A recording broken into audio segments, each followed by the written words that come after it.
Mama, I got bad news, bad news. I've been rolling with some bad dudes, bad dudes. I've been trying to get a bag too. Hello, listeners. Welcome to the Ashes to Awesome podcast, Rising in Recovery. Our podcast provides light, hope, and understanding about addiction and mental health to those living within that life and the people who love them. Today's episode is brought to you by Revolution Recovery, helping men recover and become their best selves through support and treatment. They've been there and they understand. Hello, everybody. Watchers, listeners, supporters of all kinds. Welcome to the Ashes to Awesome podcast. Start that over. Hello, everybody. Watchers, listeners, supporters of all kinds. Welcome to another episode of Kaleidoscope Wednesday on the Ashes to Awesome podcast. I'm your host, Chuck LaFlange, and with me in virtual studio, halfway around the world, Ryan Bathgate. How you doing today, Ryan? Yeah, good, sure. I don't really like that one. You got Lisa worried about that now too, by the way. Right? I know. I heard that. On the ramble. Well, you know what? I'll interrupt real quickly because it's very relevant. Mike Miller here at the Yatra. How you doing today? I'm good. Why? Right? He always asks me why. It's like, I fucking hate it when you do that, man. Right? But it's, stop using the word good. Yeah. Right. So, yeah. Oh, I like so that. how are you today? Yeah. Things are, well, it's to be honest, my brakes have hit the what do you call it, the grind strip. Okay. So I guess that's funny. Okay. Yeah. This usually squeals first. Right? I don't even hear it. I feel it in my feet when I hit the pedal. Okay. But eventually it turns into awfulness. So, yeah, anyway, I just need to have a day off so I can change my brakes. Fair enough. Can't fathom paying someone to do that. It's such an easy job, right? So yeah. It is, and they just want to charge you like $700, and then they find 5 other things wrong with your car. Remember back when you were in the game and you could just trade somebody a little bit of something for that stuff, I also had time to do it myself. All the time in the world. Yeah. I guess I could fit it in before my round of golf and hitting the gym and going to the club. Yeah. Right. There's no buts. So now I got to wait till Saturday to do it because that's the next day that I'll have.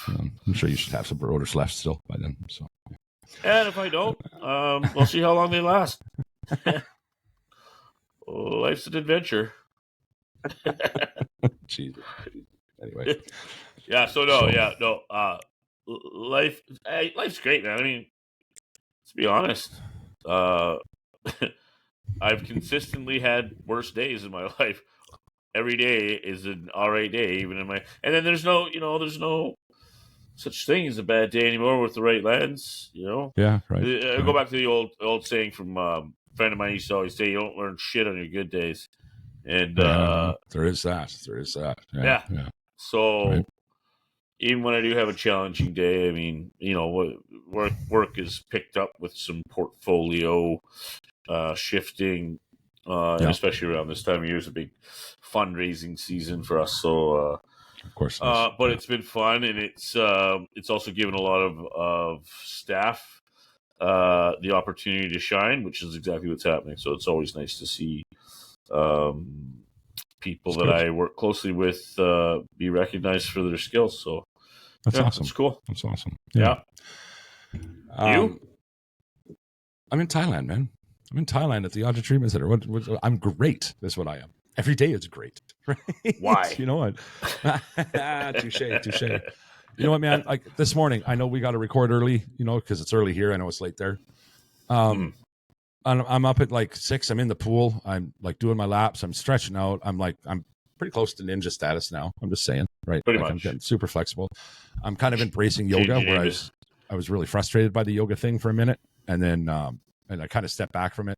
So now we are doing. I was doing pool yoga as a way to kind of get into it, right? I haven't done anything for 10 years physically, like nothing physically for 10 years. Then all of a sudden I'm like doing origami and meditation at the same time with my body, right? Like it's just nuts, right? So, so we eased into it. We got a new yoga, the original yoga instructor came back. And here's a funny thing about guys. So Justin, who was filling in, wonderful guy. I've told you all about him, right? He's a mindfulness teacher. He's amazing, right? Yeah. Yeah. And he's very good at his job. Carrie, who's the full-time instructor here, is a little more gentle in her approach, and also very, very good at what she does. So I had that time in the pool to kind of get used to it, and then Carrie comes back from her holidays, and Justin's gone. So the combination between the gentle approach and the stretching in the pool and all that stuff, it's got, okay, you know what? I'm going to go back to land yoga. And here's the thing about guys. If it wasn't an attractive woman standing up there doing the teaching, I'd probably still be in the pool. Right. But I'm like, I'm too much pride. I'm going to show her that you know what I mean? And it's horrible. And it's not like there's some sort of weird attraction thing going on. It's just immediately attractive woman. Okay. Now I'm going to man up. Right. Like, what the hell is that? Right. It's like, if you ever want, this is something I learned in the treatment center. If you ever want somebody to get something done or something, you question their integrity. Yes. And man will never, ever do, if you say, well, I guess if you don't have any integrity, well, I guess you wouldn't do that. Then, integrity? It's already done. Yeah. Yeah. So, exactly. Yeah, it's like it's one of those little social tapestry hacks. Challenge a man's integrity if you want something done. Yeah. You mentioned that once before in a thing. So, and the same idea here, most certainly, right? But all in all, the experience is wonderful. I was telling you off air about the experience I had on this big giant canoe on crack. I call it the long tail boat, trying to get in. Yeah. Turned into an elephant seal rolling over the side of a boat. It was quite humiliating at the time. Everyone there handled it with a lot of class, and it wasn't until I started going into a comedic rant about it that everyone let out the laughter that was no doubt being pent up inside. So, which I appreciated, right? So yeah. Did you call the captain Ahab after that? I called the captain something, but it wasn't Ahab. That's I can tell you that. Yeah. That's a literary joke. Yes, from Moby Dick. Yeah. Right. Yeah. Queequeg. I'm not completely unlearned, right? So, wow. I mean, I don't know many people that are into Melville these days, but I've never read Moby Dick. I just happen to know that Ahab was the captain. Oh, okay. Great book. If you ever get the chance. I've heard it's metaphoric to all sorts of things in life, and right. So and like it's funny. Like I was watching a movie. I don't know. I watched a bunch this weekend, and I was like, man, so many movies are based off of the Canterbury Tales. You have a bunch of people that gather together. Each one represents something. And the irony is that the thief is actually the most honest guy. Like, Canterbury Tales, do you know Canterbury Tales? No, I don't have a clue what you're talking about right now. Yeah. 7 Deadly Sins. It's based on each character. They do a pilgrimage to Jerusalem from England in the 1500s. And each person in the pilgrimage represents a sin. And they have the thief. And the thief is the guy that's the most honest, whereas, like, the doctor is super selfish, or one of them's greedy, or one of them's, Yeah. Am I going to name sloth, envy? I don't think I could name all 7 of them. Sloth, envy, gluttony, greed. Shit. You know what? My reference is all coming from that 7 movie, right? It's the different ways they died, but. And that movie, that's Canterbury Tales, is in that movie. They read that book to find the killer. Okay. Well, I'm not like you that way. I don't remember details about these things, right? So, yeah. I read it in grade 11. It was a good book. There you go. Sloth, envy, greed, pride. Sloth, envy, greed, pride, gluttony.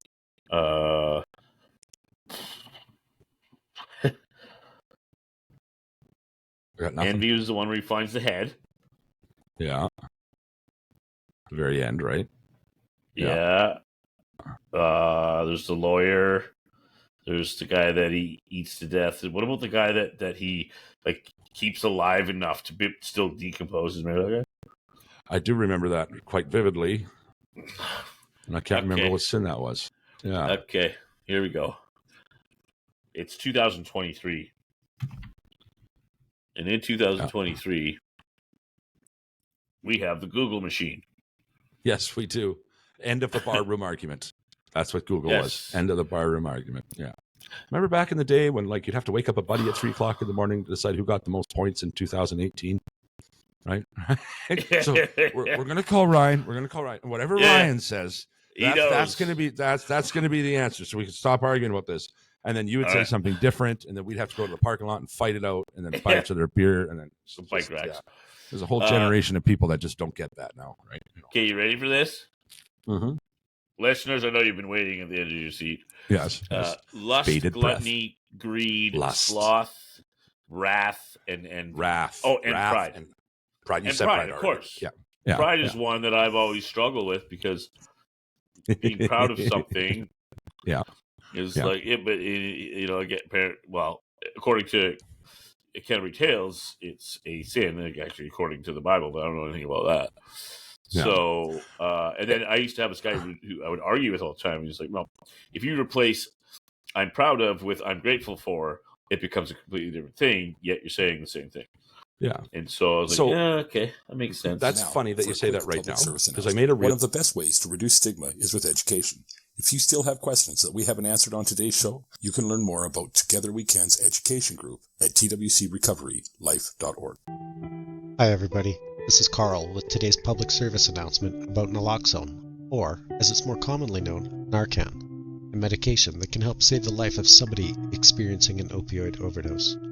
Did you know that in 2021 opioids were responsible for over 7,000 deaths in Canada and 106,000 deaths in the United States? These numbers are staggering, but there is hope. Narcan is a medication that can reverse the effects of an opioid overdose and help save a life. Narcan is available for free at participating pharmacies and harm reduction centers across Canada and is also available without a prescription at most pharmacies in the United States. Now, I know most of you won't be around people using opioids, but you never know when it will be around you, and you could save the life of someone who is loved and who loves. You're saying the same thing. Yeah. And so I was like, yeah, okay, that makes sense. That's funny that you say that right now, because I made a reel, and I know you don't really get much of a chance to watch some of my short form content that I put out. It was actually coming back from that excursion with the canoe on crack that the stuff had really occurred to me, and it's something you had also said occurred to me around the same time about if we treated ourselves like we treat our best friend, right? So your friend makes a mistake, you give him room for that mistake. Your friend does something awesome, you give him credit for that. We don't do that for ourselves. We never do, right? And then I got to thinking about how a year ago I wouldn't get on a bus with 30 people on it, right? Terrified. I'd turn around and get off. The trauma, I was so traumed out. I call PTSD, all that. I was a fucking mess as a human being. It's a train wreck. A month or 3 weeks ago now, I got on a goddamn plane with 400 people to fly halfway around the world, to live in a place I don't really know anybody, to in a life I have no idea what comes next. And I took a moment to myself. I said, like, I'm really proud of myself for doing that, right? And so then it keeps coming, buddy. There's all sorts of Ryanisms in this one. So, and then I'm thinking about how recovery is a deficit term, as you've said in the show multiple times. Yeah. And it's like, you know what, man? No, like this is, and I still will use the word recovery because a lot of us are recovering from something. Honestly, I do too, because I don't have a better word. Right? Well said. Yeah, I just don't like it. Yeah. Well said. Well said. That's all. And it's like, this is me, like, working on the next unwritten chapter in a story where anything's possible. And again, these are your words, right, that are really resonating with me. I mean, I said all this in the short form too, right, in the reel. So then, I don't remember what the fuck I was going to say. Oh, and lastly, the last bit of that was, if a broken version of me with the support of so many people can do what we've done already, and we've done something, right? We've done something, and we know we have. We get the messages, we get, the feedback, all those things. What can a healed version of me do with all of this tribe, with all my people, right? And it's amazing when you stop and think about that, how many people we can help. You know what I mean? So recover, the fuck am I recovering from? You're adding to what already exists. Yeah. Also, right? I can't let this go. Yeah. None of us are broken. Yeah. Variations of hurt. Yeah. Nobody's broken. Yeah. And I don't like when people reference themselves as broken, because they're not. It felt broken. It felt really broken there for a while. Sure. Right? Right? So, yeah. Sure. Yeah. So, But we are all, it's a gestalt. We are a gestalt. We are complete. We're always complete, and we add to what already exists. Yeah, right. So yeah, well, that's cool. That's cool. Yeah. I like that. Right. I like that. Yeah. I like that you thought of me. And I really did, right? Like, it was just, holy shit, man, that's a lot of Ryanisms in one thought. Well, never, okay, ADHD, I never have a thought. Right? What, like 65 rapid fire thoughts? Yeah, exactly. That somehow blend into one. Sometimes it makes sense. Sometimes Where's my we're keys? talking about using stolen copper to crochet, right? Like that. Shit you not. That one came up recently as well. So right. So yeah, Oh, man. yeah. Anyway, Yeah. So hey, this week we were going to talk about boundaries and enabling and the difference. Yes. The Yeah. difference And in so there. that had come up because of that ramble with Jason. Well, you know what? It came up again in this last weekend's ramble. I don't think you've had a chance to listen to it. I haven't. No. Angie with FAR Canada, Families for Addiction Recovery. Okay. One of the fundamentals, one of the very first things they do when they're helping families navigate those waters is to help the family understand that to the person who is suffering, their actions make sense. What they're doing is actually, and this, you can absolutely resonate with this because you've said a dozen things to that effect, right? Yeah. Post-structuralism. Helping the family to understand that what that person is doing makes sense, right? They're coping with this or they're coping with that, and so if you can help a family to understand that, then the whole process just becomes a little easier to accept and to navigate, right? So yeah, but I mean, in order to, like, this is why the boundaries piece is so important, because we have to know where we stand. Like, and I mean, literally, I have to know where I'm standing in order to make any movements. You know what I mean? So I need to know who I am, and boundaries is just, to me, it's such a simple yet powerful premise. I understand boundaries really simply is, this is where I end and you begin. Yeah. And so, what happens when we cross someone's boundary is we are now in there where they are, and imposing ourselves over top of their existence. Okay. And that's a crossing of boundaries. The thing about boundaries, though, is like it is directly correlated to the development of intrinsic resource. When we set a boundary, there's a space between our boundary and our being. And in that space, we grow and fill. That's the self-esteem, self-worth, self-respect.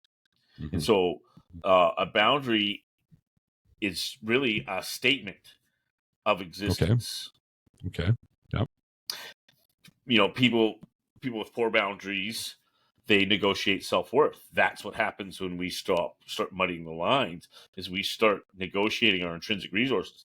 I will say adamantly, self-worth is never on the table for negotiation, ever. And yet, how often do we do that? And and I think, and so the practical application,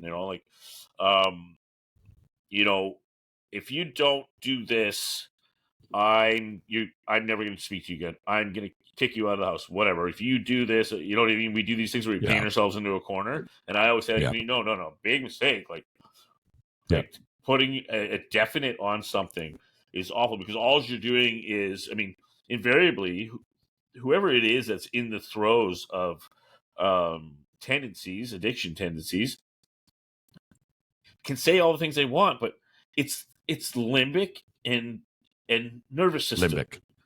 It's limbic. It's the emotion memory part of our brain. It is I'll for listeners, watchers, viewers. Sorry, I'm making a fist here, and this is the brain. So we have the oldest part of our brain being the stem, or medulla oblongata, or central nervous system. So that's basically reptilian, I guess, would be the other term. In here we have the limbic system. That's the second oldest part of our brain, or the middle, I guess, the middle child. And that's motion memory. And that connects to the cerebral cortex, which is the newest part of our brain. And that's this stuff here. And so when we are in fight or flight response, when our cortisol levels are high, or we're in a state of survival mode, we have limited access to the cerebral cortex.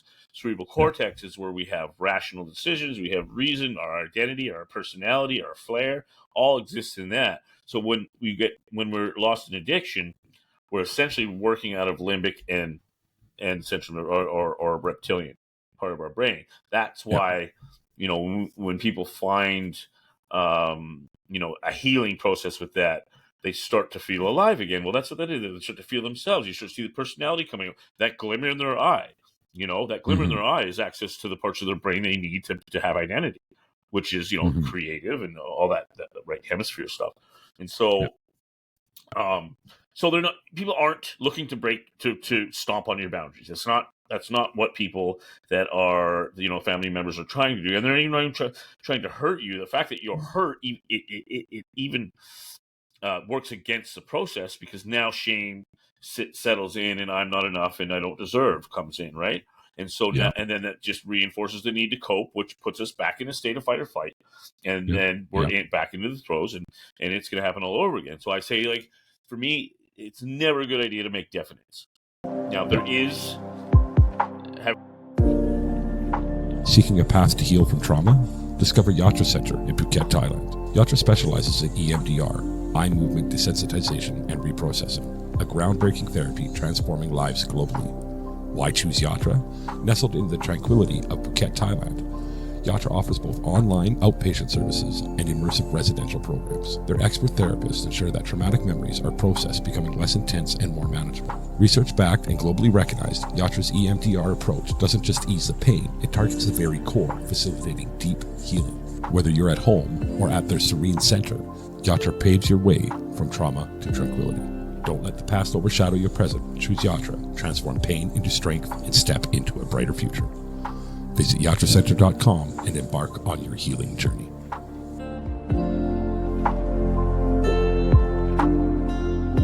It's never a good idea to make definites.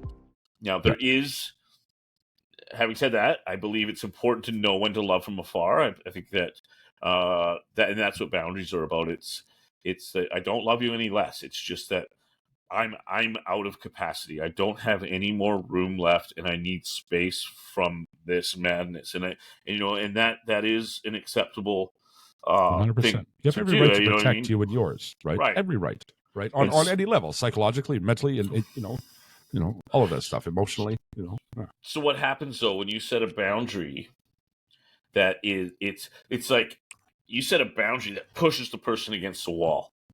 The only way that person can move is to break that boundary, which invariably is going to happen. So what do we negotiate now? Now we're in a spot where we either have to act out on the thing that we promised we would do, which we really don't want to do, and we know is not the best thing. So, or we sacrifice our intrinsic resources, our self-worth, our self-esteem, our self-respect. We give that away, and now we're a mark. So now we know that there aren't any boundaries, that this person is not standing where they stand. You know, and they can be pushed around, and you know, and again, it's still not out of malice. It's just like, okay, well, now I have an easier avenue to get to what I want. This person now stands as somebody who's going to help me get my whatever it is I need to cope with whatever I haven't dealt with. So, and now we have entered into the position of an enabler, and so, you know what I mean. And it happens that quick, like, it so. does. You know, boundaries are I think they need to be manageable. I will not stand to be talked to a certain way. I will not stand to be treated a certain way, and I'm not even expressing consequences other than in my power. I control my effort, my commitment, my environment, my perception. So, in this case, this might be an environment thing where I'm going to control my environment by not being in yours. You know what I mean? And that doesn't mean, and it might, and you know, like for me, I articulate with honesty and transparency. I am stepping back from this, and this is why. You know, I have no more capacity for this. This is starting to cost me the things that I need to be able to feel fulfilled in my life, and I'm gonna have to take some time to heal with that before I can return to trying to help this situation. In the meantime, I hope you understand that these actions have consequences, and some of those consequences are difficult. You know, but the consequence, and the other thing is, like, often the consequences that we impose are nothing in comparison to the consequences of the world, because we still have love there. And if you look at the organic world, there's love, but there's also a harshness to it. Yeah. You know, like, I don't know, animals eat animals, animals eat babies, eat eggs.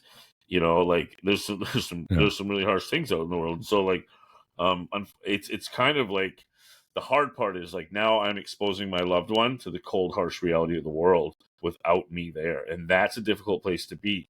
But if we're negotiating our self-worth, we're useless to that individual because now we're just becoming part of that cold, hard world by being an enabler. And enabling is not love. No. It's such a balance there. I feel for every single family member, every single loved one out there. You know, like that's what a difficult place to navigate. What a difficult, thing to have to deal with. Right? Yeah. So, and it's for me, I get those messages, as you know, I get them often. My advice is always the same, that you are loved. And this is important. This is really important when your boundaries and all of that have to be respected. Assuming your loved one knows they're loved, I think is probably the most common mistake in my limited, though very lived experience, right? They don't. When someone's in the throes of active addiction, that's what they know. They know active addiction, right? Yeah. And to assume they know they're loved and to assume they know that they can come back to you is not, generally speaking, correct. So I would say, right? If you're going to assume that they're loved, you should also assume that they don't feel like they deserve that love. Right. And because that's what happens. It's like, there's no way this person could love me. 100% that's what happens, right? And those wrong misconceptions on my part in active addiction, and I've said this a million times, were the boot on my neck. Right? For a very, very, very long time, until my mom shifted things and started to make sure I knew I was loved. And for me, that was the beginning of the end of the chaos. Yeah. Right? Like loved also means not alone. Yeah. Right. And to me, addiction is isolation. 100%, man. 100%. And so you can party it up with your buddies for a minute, but by the time the chaos starts to take control of your life, man, that is a lonely, lonely place to be. Right? If you're in the state of the characteristics of addiction, the party's been over a long time. Let's be honest. Right. Right. And in today's world, more so than ever, right? Yeah. With, where these drugs are. So, I mean, having said that, I think it's what's important. Okay. Let's just say, how do we use boundaries effectively? So now we understand a boundary is, and like I said, I keep things simple. This is where I end and you begin. It reminds me of what the boundary is. So to allow someone to cross my boundary and not stand behind that or uphold that boundary is to negotiate my self-worth. Once my self-worth is depleted, now I'm in a state of coping as well. How do I cope?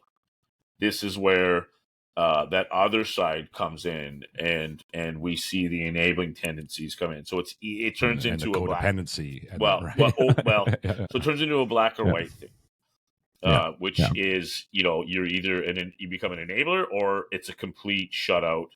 Like I'm with the old school way, like. Yeah, which I don't need to get into how I feel about that. I think that's well known by now. Yeah, I think so. But I mean, this is where the terms like junkie come in. And people, I think people use that as a way to cope themselves. Yeah. So when we become an enabler, really what we're doing is we have devastated our intrinsic resources to the point of, like you said, codependency. Codependency is a lack of self-worth. And the idea that I need an extrinsic source to supplement my intrinsic loss. Yeah. If that makes sense to you. Yeah. Okay. It makes perfect sense. So a boundary is very simply an act of love. If you're using a boundary correctly, or who am I to say what's correct? If you're using one effectively, you are still in the realm of loving another human being, doing everything you can, including standing up for yourself and making sure that you are in a state that is fit to be of support for that individual. And when we set a boundary that can't possibly be upheld, we are essentially writing an enabler ticket. Yeah. You're either looking at enabling or cutting out. And I don't think and either of neither one those of are those an is answer. good. Both of those end up in isolation. And it's like two lonely people together. That's codependency. Yeah. You know what I mean? Right. So the other way is that love and support model. So if I'm able to uphold my boundary and I set those boundaries, and so it's, it looks like I'm willing to, I'll help you get a resume. I'll help you get into treatment. I'll help you get to detox. I will make sure that you have food if you need that. But however, I will not be giving you money. Dude, I've given money before to people that are dope sick, and I didn't feel like an enabler, and still don't. And I know, I know. Sometimes you're just helping a person avoid another minute of suffering. Right? It is suffering. And here's the thing: when I was in Regina, I gave like 40 of my last $60 to my friend Jess, right, so that she could cop, so she could pick up, right, and enabling. No, it's not, because here's the thing: if I didn't help her, she's still like, she's gonna. You know what? I'll be blunt. Just one more dick she's got to suck, and she's gonna. Right, that's the reality of that. She's going to go out and she's going to do what she has to do to score. So I just gave her a break from that for a minute. Mm-hmm. If I consistently give her money, if she's calling and asking me for it, then I turn into an ape. But I just help somebody avoid another day of hell. That's all, or another half a day of hell. Really, yeah. You know what I mean? Is all that was. But you got some kind of weird sound going on in the back there. Is it still going on? No, it's not there now. Yeah, it's because I touched the boom on the microphone here. So yeah, okay, yeah. And that's just it. And so I think that Brene Brown says clear is kind. So being clear, being articulate, and transparent, I think is a different, unusual sense of kindness for most. In saying that upholding your boundary is an act of kindness. Even though the reaction typically is not taken that way, but it's because it's a threat to the existence of the lonely addict, pardon the 100% the stigma. But anytime that's threatened, you're going to have an animalistic reaction, like a hungry dog protecting his last morsel. Like that's what that addiction 100%. looks like. And so I would say this is a really good place to practice. Take nothing personal unless it ends in "I love you" or "thank you," and that's a really good place to learn that. I love that. Because you're going to set a boundary, and they're not going to like it because they're not going to benefit from it. From the optics, they're not going to. But ultimately, there is benefit. We know that there's absolutely going to benefit. Your mom's a really good example of that, because look at how you see her now. Look at how you think of her now, and she held firm boundaries and didn't confuse a boundary with an attack. Which, by the way, by the time you're all listening to this, it's Mom's birthday. Yeah. Wow! So when's that? Wednesday, the 22nd. Yeah, it's Mom's birthday. So it's already her birthday in your world. In my world, it is. Yes, it is. Yeah. So, happy birthday, Mom! If you happen to listen to this on the same day, it'll probably take her a month before she gets to this one. But she does listen to them all. Sometimes she just has to, she gets around them. I'll say happy belated. Yeah. Absolutely. Yeah. So. Yeah. And so, boundaries and what's the opposite of enabling? Support. Support. Oh, there you go. Right. Yeah, and a boundary is support. To focus in on a couple, devils in the details. Feeding your loved one, and I don't give a shit what they spent their money on. I just don't. In my mind, it's never going to be enabling them. Why even ask? You're just feeding a person, right? And it's something that comes up often in the Facebook groups where I have to, quite often I have to take a breath and just not engage, because some people, it's a feeding frenzy sometimes, right? When you get into groups that are, for family members and that. But if you're feeding somebody who is hungry, you are just feeding somebody who's hungry. Why does it have to, right? I know they spent their money on dope, but they're hungry, so feed them. right? Like, And it's just like, yeah. Compulsive drug users use drugs. Yeah. What'd you Right. expect? You know what I mean? That's Yeah. the old scorpion and the frog, man. Like, right. For me, you have an addiction to a drug. I expected that you did what you could to get that drug. Like, I'm not taking that personal. No, of You know course what I not, mean? right? And if Of course I not. gave you $20 and you said you're gonna get cheeseburgers with it and you didn't, what did you think they're like? Come on, Yeah, and right. and why don't we just take Yeah. away the need to lie? Because that lie reinforces their own shitty feelings about themselves, Absolutely. about lying to their loved one. In my newfound sobriety and clarity, and a lot of the things that I've learned here, recording with you, Ryan, and I've said a couple times, you don't need to lie to me. Just don't. It's pointless. I'm not going to believe you when you do anyway.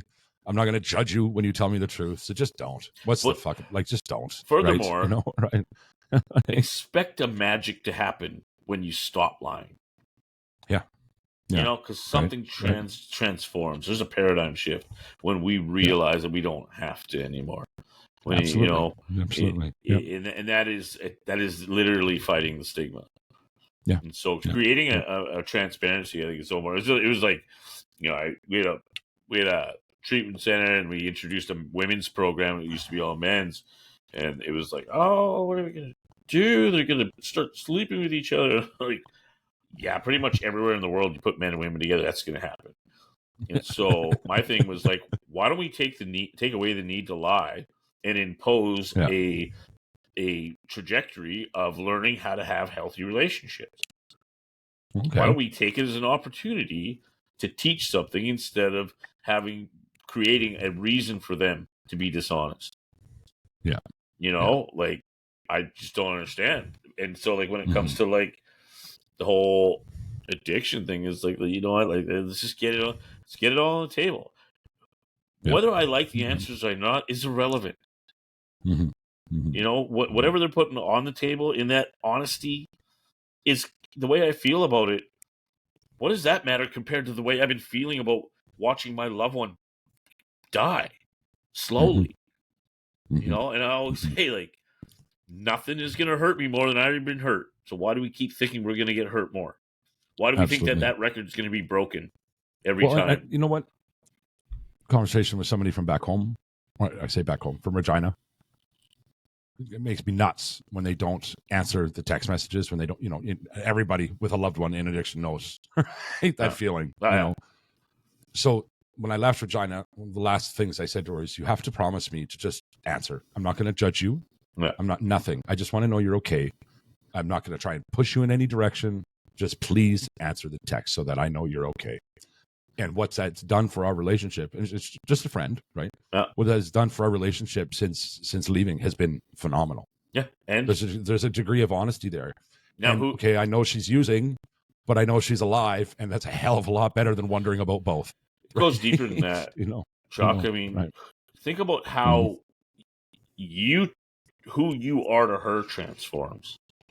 You go from enemy to trust and support. Who do you think she's going to go to when she's ready and wants help?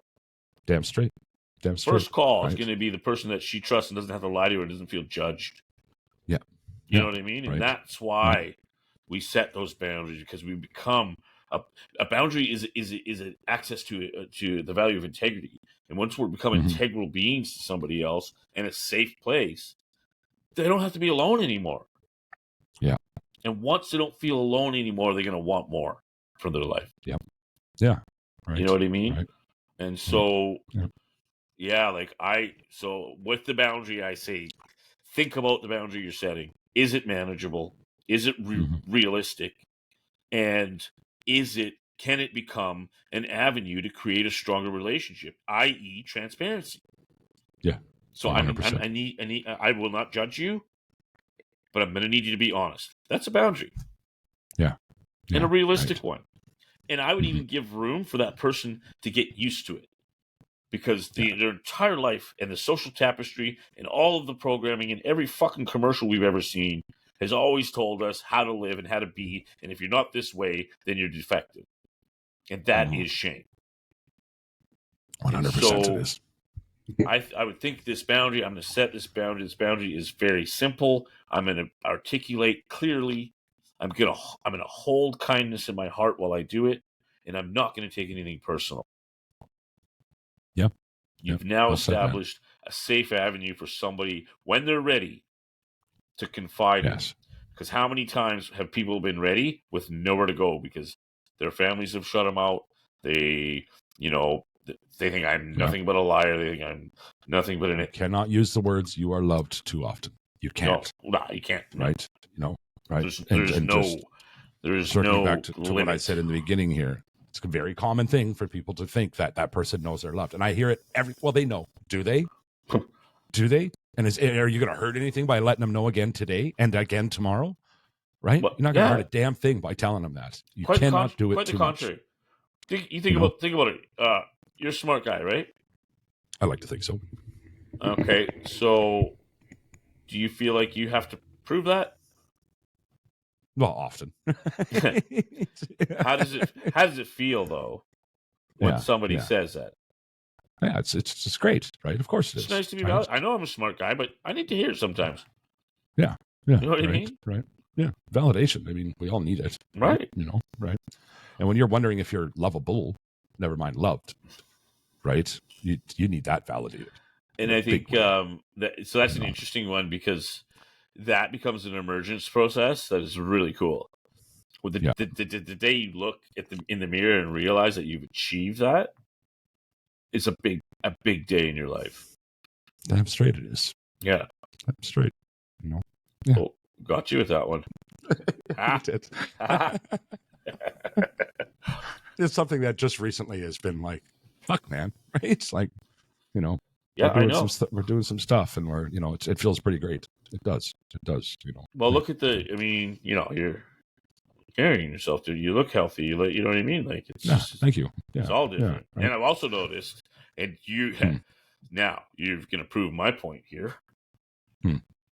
How's your vocabulary these days? My lexicon has improved exponentially. Right? I was listening to one of the shows, and you started using some words, and I'm like, this is why I refuse to dumb things down. Because everybody, we're gonna have this argument again, are we? Yeah, well, everyone has capacity for understanding. Of course they do. Of course and they knowledge, do, right? And I think it's a disservice. Personally, I think it's a disservice. I want people to ask questions. I want people to say, "What does that mean?" Yeah, because as soon as they get an answer, there's a balance with making it connectable, though, too, right? We're relatable, so you can keep them around long enough to learn it. Right. And that battle between you and I will go on until the end of time. It's a dynamic that seems to, it's starting to pay the bills slowly but surely. So, well, I couldn't wait to throw that in your face. That's all I'm saying. Just waiting for a week. He's going to give me. He's going to give me the opening. I'm going to be there. I'm going to be ready for this one. Oh, that's funny. So So we're we might want to. I think we're only going to get 2 in. I think so too. I think so too. Right. So, let's jump into the mailbag. I'm going to try playing this thing. If not, I'll have to edit it in after the fact. Today's mailbag is brought to you by Black Ash Radio. Want to know what happens when the Ashes to Awesome podcast and the Blacklist podcast get together with 2 other content creators? I'll tell you what happens. Black Ash Radio, Friday nights, 6 p.m. Pacific Standard Time, 9 p.m. Eastern Standard Time. This live video podcast gives viewers an opportunity to interact with some of the biggest names in recovery content creation. Join us for unfiltered, unedited, organic conversation about the hot button issues. You can visit our Facebook page for links or previous episodes. And now, you've got mail.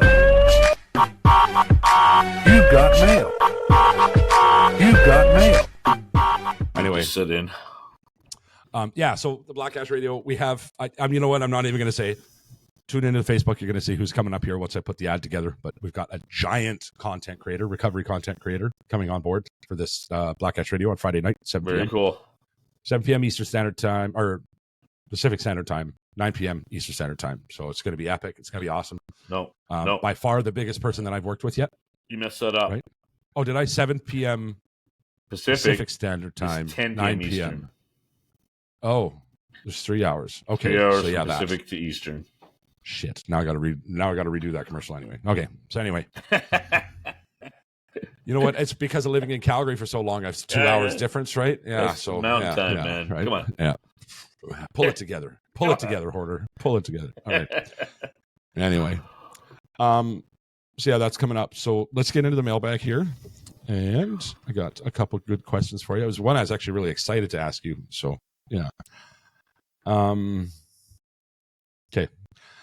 Ellen in Fanny Bay, BC, I should say. Okay, Ellen in Fanny Bay, BC says, "How do you manage your own self-care given the emotionally intense nature of your work?" Now, we've talked about this a few times in the past, but let's get into it. Yeah, no, it's actually a really interesting question. And my answer, and I think we've had something like this before because I answered. We have. Yeah. I get fat.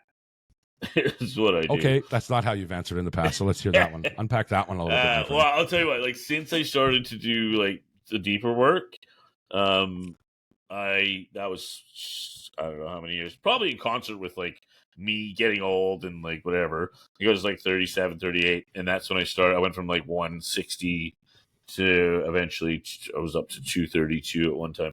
So that the night eating started then. So a lot of like neurotic stuff started happening outside of awareness that could have been coincidental, but that is the deficit side.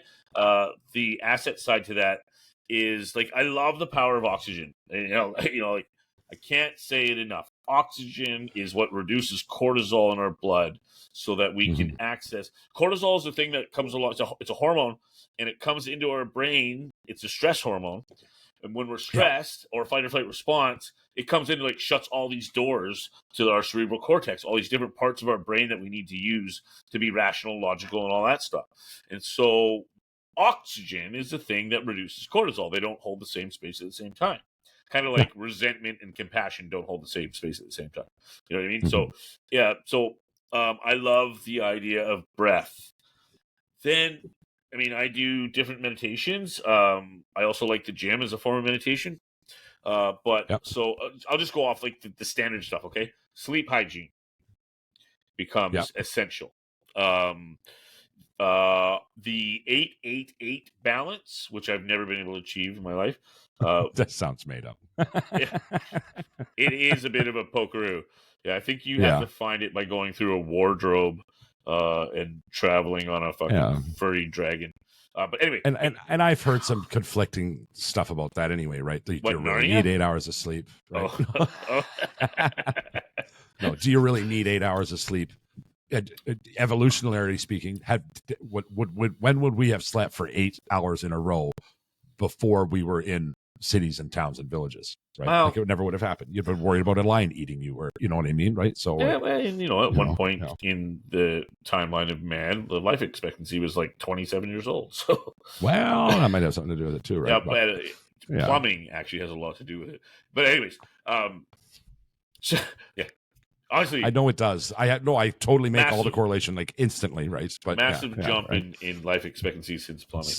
So so self-care, diet, exercise, 8, 8, and 8. Yeah, I'm going to say it: 8 sleep, 8 leisure, 8 work. Ridiculous. But I think it also is like. Anyways, I'm not going to get into that.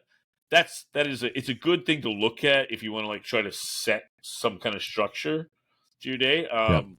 And then I think regiments are really important. I believe that structure and consistency create safety. So safety within ourselves is to do, like every Saturday morning, I used to go hit a bucket of balls at 7 in the morning because it made me feel good about myself not still being up, for example, on a Saturday morning. True story. And for myself now, so it's 7 a.m. It's funny you say that time. The pool, unless you and I are recording early, and then I go out and get it done early. But I'll tell you, man, structure. Since I started doing it, and it's like it doesn't matter. I can be like mid-edit, 7 o'clock, boom, I'm out the door and I'm down to the pool. Yeah, right. Doesn't matter, and it's like it feels so good when I'm walking away from that work, or you know what I mean, like to go do that for myself. That's why I'm. So that's what I mean. The importance of consistency and structure in self-care is absolutely essential, in my opinion.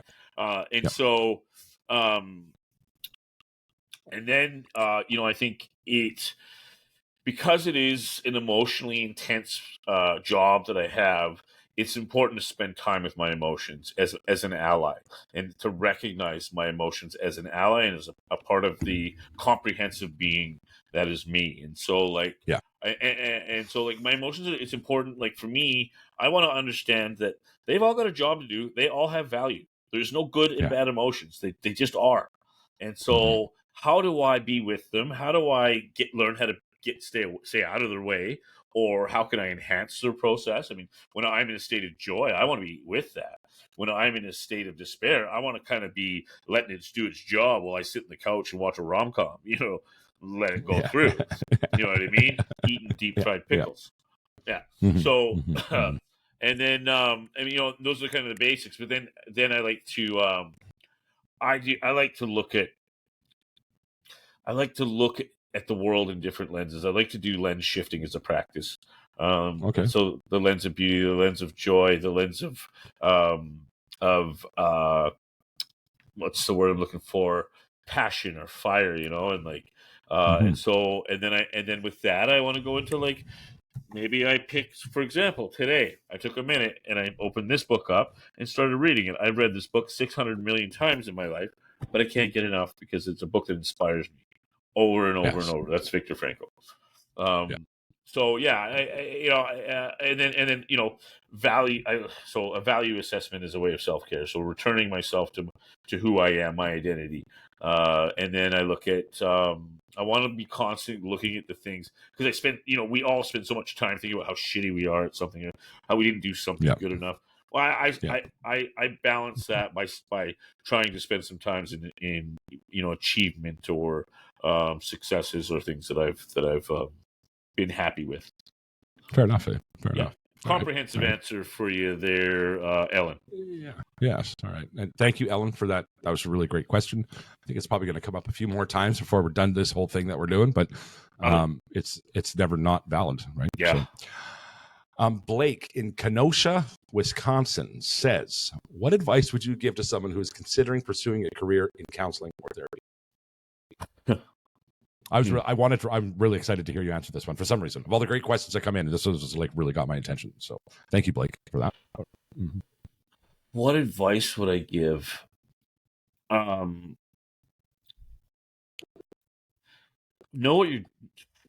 Do your research, know what you're getting into, understand that there is a cost, that, there's a lot of sacrifice really in the field. Like, for example, if I go into a room, I don't know, a restaurant with my family, and I have a client or a former client there, I'm no longer dad. I'm now counselor. So I lose all of my human rights. And I now have to carry myself as a counselor within that space. I cannot make contact with that individual. I cannot introduce myself or anything like that. Maybe they're there with their family and I'd like to meet them. Well, tough luck. Now, if they want to come up to me and say hi to me, that's fine. But I would never. I can't disclose. But even then, there's a certain barrier, I can't say who I am. Boundary that, right, yeah. Of course, right? So, ask yourself the question: do you want to work in an industry that death is normalized? Which is something and typically does not pay well either, right? So, hold on a second though. Did you hear what I just said? Yes, I did. Yes, yeah. I don't want to gloss over that, because that is one of the ones that I did not foresee at all. And and there's something about there's just the Steve Earle song. There's something about living in pain that makes your heart hard that way.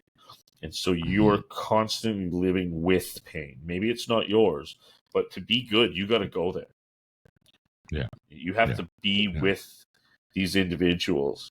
And then of course, what you said, like, I don't know. No, it's all like, one of the things is that everybody that goes into counseling, you can ask them why, and you're going to get a sad story. Yeah. You know what I mean? Like, nobody goes into this. They don't, like you said, they don't come into this for the bucks. You know, and there are, if you're a psychiatrist, you can make some big bucks, I guess. I mean, that's never, if you want to go get an There's MBA. a million things you can do with a lot less education to make that kind of money, right? You do that because you care. So, right? and then, if you decide ultimately that's good with you, then I would say find your modality, find what resonates with you, and do everything you can to embody that, learn it, read about it, delve into it. And for me, it was about being as getting as much knowledge as possible so that I can be most effective through that modality. The modalities that I work out of are very in congruency with my human spirit, who I am as a human being. So the phenomenology and existentialism is just, it really fits with my personal philosophies and the way that I am. It also is, there are two modalities that work together that can really be effective for just about any problem that there is out there, because it's about being human and it's about consciousness. And so, if you're a CBT person, be a CBT person. If you're a DBT person, be one. I mean, and I use all those modalities in my practice, but I don't never identify as a CBT person, although I do use some of the techniques. But for me, my personal philosophy is in contrast to the basic CBT philosophy. Knowledge is power. I would say just delve into, if that's what you want to do, be sure before you commit. Fair enough. And that's why I didn't continue my education in counseling. I went a different route, because ultimately I want to change social systems in the way that society creates stigma and uses shame to control individuals in the way they think and act. And so I doing one-on-one sessions isn't going to do that. And so now my counseling practice is more of a love hobby than it is a vocation. Gotcha. All right. Yeah. So we're just going to have the two today for lack of time. So sorry. Those two questions were, I don't know how to answer those. They were good questions. They were good answers. Well, you knew how to answer them. You answered quite well, right? So And I realized that the last one was a little bit deficit based. But those are things like, it's reality, because we know you want to help people. Yeah. That's why people go into counseling. For me, it was, I wanted to learn, take this history that I have that the optics looks awful, and I could never do anything with that. And I ended up turning it into being able to help people in a way that a lot of people don't understand, because of my life experience. So it's not a book thing. I hear you. 100%. I hear you. Yeah. Right. So, So I'll get out of the way of the end bit here. Sorry. No, don't be sorry, bitch. Be better. Okay. I just love saying that every time I hear sorry. Anyway, listen, it's time for my favorite part of the show. That is the Daily Gratitudes. Today's Daily Gratitudes are brought to you by something a little bit different. One of the things I am so grateful for is the help and support that I have received through the GoFundMe page in order to get here to Thailand and to begin my new journey here. For those of you that aren't aware, I came to Thailand to take advantage of a scholarship that was offered here at the Yatra Center to address some of the traumas that even now, after a year being in sobriety, which is not that long, and building the platform and trying to help people as much as I have in living, breathing recovery for this last year as we build the podcast grows and our audience grows and we try to help people. Some of the big T trauma stuff that I faced in my last couple of years of active addiction, it's actually quite debilitating. Further than that, I don't even know what kind of stuff I'm going to start addressing after my journey moves on here through Yatra Center. The thing is I'm not coming home. I'm not going back to Canada. I'm here to stay. Right? I'm here to stay because it's a sustainable way to keep doing the podcast. At the end of the day, in Canada, I was making much less money than social services would have paid me had I chose to go that route. And that said, out of that money, I still had to cover my expenses for the podcast, and et cetera, et cetera. So I was living a very hard life that way financially. So it just made sense to stay here in Thailand, where the cost of living is so much cheaper. Just before I left, one of my sponsors has had to pull out. I won't say the name of it, but they're broke. Right? The new landscape in Canada has meant that there's a lot more competition. because people are taking advantage. And well, I don't want to get into it, but anyway, my sponsor's broke. I'm continuing to advertise for that person, for that sponsor, because they helped me out in a time when they didn't need to help me. They didn't need the extra business. Well, now they do, and so I'd be remiss if I didn't do anything good to try and drive some business to their incredible facility. But that said, I find myself on the other side of the world trying to figure out how I'm going to make it. I'm a little nervous. At the same time, I know things will just fall into place if I keep, doing the right thing, making good choices, living a good life, helping people. I have found that life has a way of coming full circle, and that I'm going to be okay. However, I do have to ask, the GoFundMe page is still going. I never even came close to my goal before I left. So if you can find it in your hearts to give a little bit, I so much appreciate that. $10, $25, $100 have changed my life here, because it goes so very far. And remember, I'm here to continue the work that we're doing, to continue spreading that message, that you are loved message, that message of inclusion, message of hope. And I can't imagine myself doing anything else. That's why I just moved halfway around the world with everybody I know and everything I know, because it's just too important to me. So if you can't help out, sharing the GoFundMe, it's on the Facebook page, of course, means a lot to me as well, to help get that word out. So anything you can do would be much appreciated. And that's enough for me rambling on. Let's get into our daily gratitudes. Thanks for listening. Back to the show. What you got for us today, Ryan?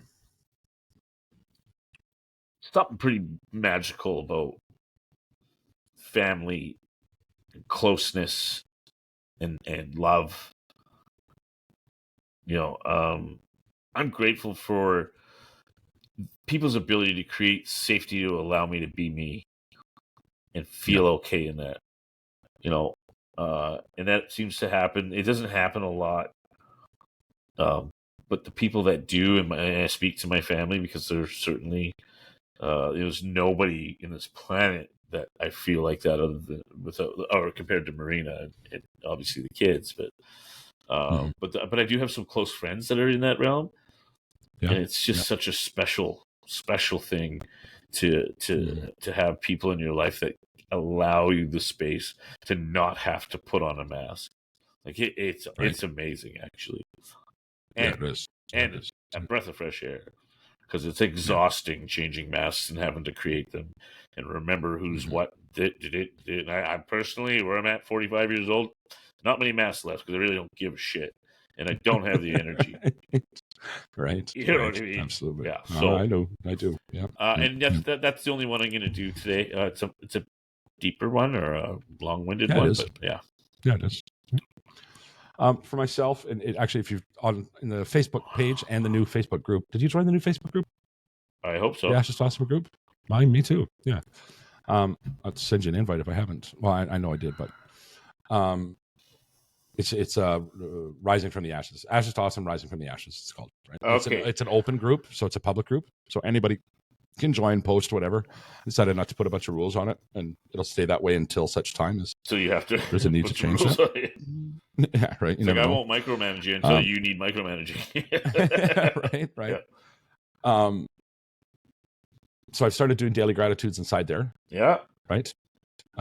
Which I think I have to stick to. I committed to it once before, and I let it fall off, and it bothers me every time I think about it. So best way to handle that is just get back on track with it. Right. So back on the horse. To my daily gratitudes rather than what was the last part of it? Ashes to Awesome. What?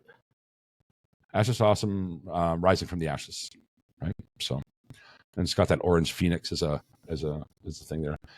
Okay. So definitely worth it. And actually, another group I'll mention right now is the Trap House Testimonies community group. She's awesome. Chantel is, I love Chantel. She's incredible. We've had some great debates with people, and I've crushed a few. Not gonna lie, I've crushed a couple people. Some interesting things there, but know the feeling. And I created another group randomly the other day, which is my second gratitude, is the Happy Bananas. So, and I don't know if you saw that or not, Happy Bananas group. No, I didn't. So I don't know if I've explained. Do you know what Happy Bananas means yet? Have I explained this to you? No. But I will say, No. I just want to say, yeah, that one of my fantasy football teams is called the Banana Tuggers. I think he just made Happy Bananas dirty. I think that just happened. And I will say, Anyway. I stole that name from Matt Brown. If you're listening, thanks for the name. Okay. The BTs. So, Happy Bananas. When I first got here to Thailand, I was talking to Attica and Lisa about the fruit here. I said, like, the bananas are like dessert. Like, it's totally different than back home, right? Oh. And because they're just sweet and because they're ripe when they're picked, and like it's a totally different thing, right? They're so good.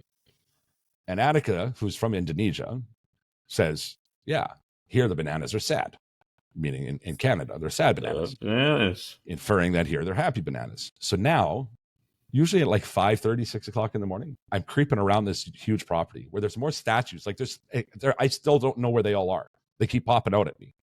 There's statues, and I'm placing these bananas on the statues in different ways. And I was sending it to the group chat with just the three of us. Yeah. And then I added Angie Hamilton from last week's Weekend Ramble to it. And I was like, you know what? Why not just do something stupid and random for people to giggle at once a day? Right. And with the hopes that eventually people start submitting their own happy banana kind of things or whatever. Right. Yeah. But, like I've got some just ridiculous. Some of them are just stupid. Some of them are ridiculous. But every day I upload at least one picture of happy bananas. Right. So Interesting. Yeah. Right? We're all doing some serious shit. We're all immersed in some really intense stuff. And if you just laugh at something stupid and random once a day, just because your life's going to be a little bit better. Right? Could you put one up there for me? Of course I will. I Absolutely. want you to Google Johnny Chimpo. Okay. Johnny And Chimpo. Put a Johnny Chimpo picture up on the Happy Bananas page. Johnny Chimpo. Now I'm going to look that up right now. Johnny Chimpo. It's from Johnny Chimpo. Super Troopers. Oh, okay, yeah. Oh, yeah, he's going up for sure. That's almost too suggestive, but not quite too suggestive. Oh, there's so he's one going that, on. Yeah. The one that I have in the cover of my fantasy football team is very suggestive. Yeah. Yeah. It's definitely going up for sure. So thank you. Yeah. You have to check it out, and it's just like once a day. Just some stupid thing. Happy Bananas. I got my Spider-Man Bluetooth speaker. He's got a banana peel on, wearing as a wig. You know. That was like a 3:45 in the morning thing because ADHD. But anyway, yeah. Well, so much for sleep hygiene, hey? Happy Bananas. I'll send it to you. Yeah. Happy Bananas. It's a band. He's got a. Oh, who knew? Right? Yeah, I did not know that. Join. There's join. Okay, joined. Oh, you found it? Okay, there you go. Yeah. Right. Yeah. I joined both of those that you talked about. All right. Oh, there's my notification that you joined, just like that. So anyway, hey, listen, I'm also grateful to each and every single person that continues to watch, listen, and support in any which way. You guys, this has been an amazing journey that I'm on and can continue to go. And like, we're just getting started. So like, comment, share down there. Do the things that you need to do. We really do appreciate every single time. Smash the subscribe button. Anytime you do any one of these things, you're getting me a little bit closer to living my best life. My best life is to continue making a humble living, spreading the message. The message is this. If you're in active addiction right now, today could be the day. Today could be the day that you start a lifelong journey. Reach out to a friend, reach out to a family member, call into detox, go to a meeting. I don't really care. Do whatever you got to do to get that journey started because it is so much better than the alternative. And if you have a loved one who's suffering an addiction right now, just taking the time to listen to our conversation, you just take one more minute out of your day and text that person, let them know they're loved. Use the words. You are loved. That little glimmer of hope just might be the thing that brings them back.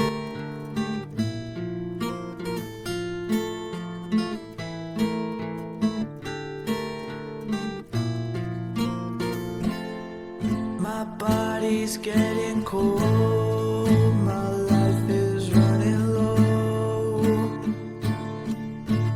Feel me falling, my life is running out. I pray I make it now, but if I don't, it will be okay. I'll find you another day, and I'm not scared to go.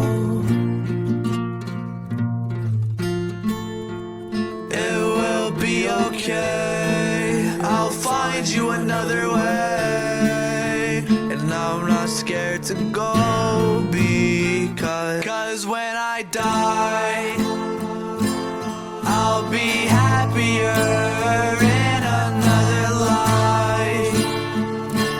I'll be a ladybug soaring through the sky. Please search for me, please find me. So please don't cry when I land on your arms, spread my wings and fly.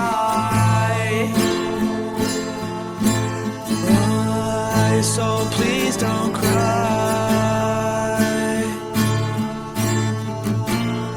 spread my wings and fly.